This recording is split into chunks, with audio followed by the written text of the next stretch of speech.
Welcome to Voice Daily Finance, the most important news personalized for you every day. Supported by Voice.com. After listening to today's news, you'll know, first, orange juice prices surge 134% as Brazil and Florida harvests collapse, threatening a global commodity market. So we'll discuss why a combination of climate and disease is creating a structural crisis and what it means for global supply chain risks. Second, Trump claims India will slash Russian oil buyers, but Delhi's denial rattles energy investors amid US tariff pressure.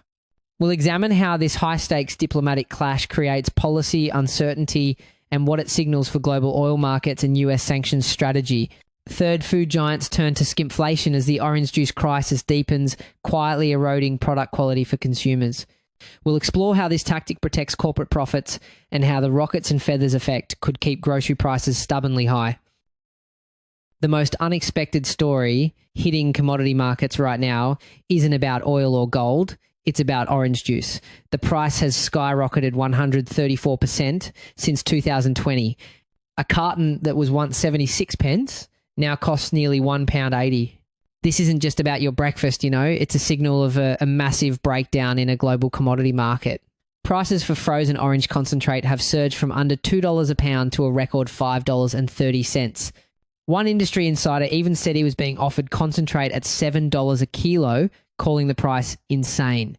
This is where the situation takes a more complex turn. The cause is a perfect storm of disasters. Brazil, the world's dominant supplier, just suffered its worst harvest since 1988. At the same time, Florida's output has plummeted to its lowest level since the Great Depression. The culprit is a combination of severe drought and a crop-killing disease called citrus greening. This disease, also known as huanglongbing, is a bacterial infection that causes fruit to drop prematurely and eventually kills the tree. So the thing is, it's not just a bad season, it's a long-term structural threat. Research from the University of Florida estimates that since 2006, this disease has cost Florida's economy over $3.6 billion and more than 6,600 jobs. The result is that climate change and disease are turning food inflation from a temporary cyclical problem into a persistent structural one. This has created a staggering power dynamic. The supply of oranges is now more tightly controlled by Brazil than the market for crude oil is by Saudi Arabia. This whole situation highlights what economists call supply chain concentration risk. When one country dominates the supply of a critical good, the entire world becomes vulnerable. It's a dynamic we've seen before, for instance, with China's dominance in rare earths or Taiwan's in advanced semiconductors. This over-reliance exposes global food prices not just to local shocks like weather, but also to geopolitical actions like tariffs. For Chinese audiences, this is a familiar concern. As a major importer of agricultural products like soybeans, China is acutely aware of how dependent supply chains can create price volatility. Speaking of how one country's actions can ripple through global commodity markets, a major power play is unfolding in the energy sector. Former US President Donald Trump has just made a bombshell claim that Indian Prime Minister Narendra Modi personally assured him India will dramatically cut its purchases of Russian oil. Trump told reporters Modi is not going to buy much oil from Russia, adding they've cut it way back. However, if you zoom out, you'll see another layer to this story. India's government has not confirmed this. In fact, after similar remarks last week, India's foreign ministry stated it was not aware of any such commitment, a shift from their earlier description of talks as ongoing. Now, get this. This kind of public disagreement creates real-world financial tremors, all because of something investors despise. Policy uncertainty. We can actually see this in the stock volatility of major Indian oil refiners like Reliance Industries, which becomes a direct indicator of this perceived geopolitical risk.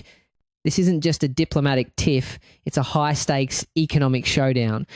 Washington's tariff package, with penalties as high as 50% for buying Russian oil, has had a real bite. India's exports to the US plunged nearly 40%, hitting labour-intensive sectors and even nudging US apparel prices higher. But the outcome here is critical because it's setting a major precedent for using targeted trade penalties to achieve geopolitical goals.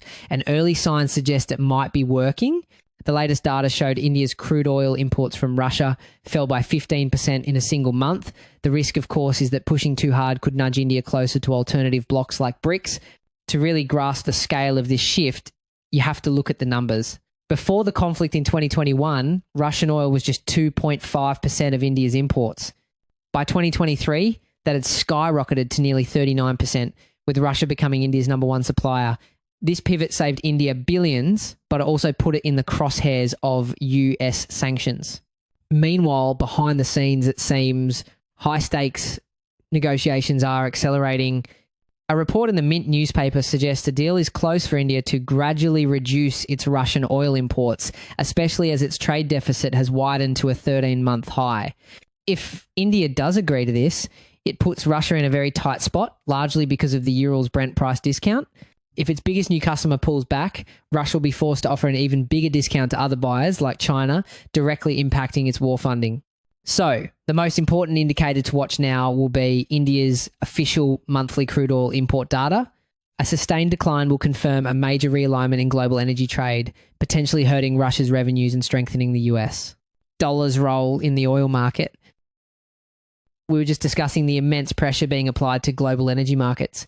Now, let's bring it back to the consumer level and see what happens when a different kind of commodity crisis like that orange juice situation we opened with forces companies to get creative in some less than obvious ways.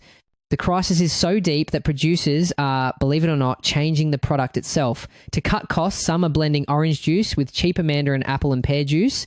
This cost-cutting measure has a name you might be hearing more of, skimpflation.